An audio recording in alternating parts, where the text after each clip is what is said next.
Hello po. Miss, ano po yung mga pagkain tinda natin dito? Hinihaw po na saging na may margarine at saka sukal.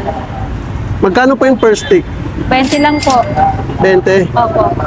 Pagkain probinsya, no? Opo. Bigyan mo nga ako 2 peraso, miss. Sige po. Yun, oh, kakatapos lang yung mga ihaw dito. Nakakailang stick kayo sa maghapon?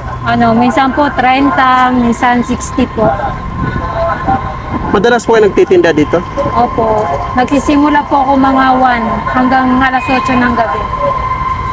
Ayun. So araw-araw naman po kayo nagtitinda dito? Opo.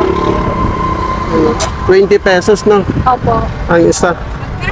Ilang taon ka na pala? 19 po. 19 years old. So nag-aaral ka pa? Opo. Nag-aaral na po ako. Mag-grade 12 na po ako.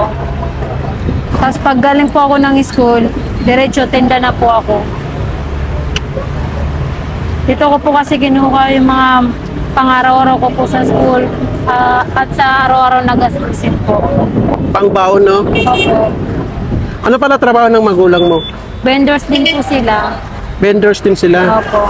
So tumutulong ka lang sa kanila, no? Sa pagtitinda.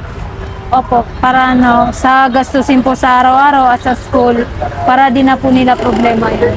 Para hindi na sila nahihirapan, ano? Opo. Ayan guys, try natin yung saging ni ate dito. Pagkain probinsya.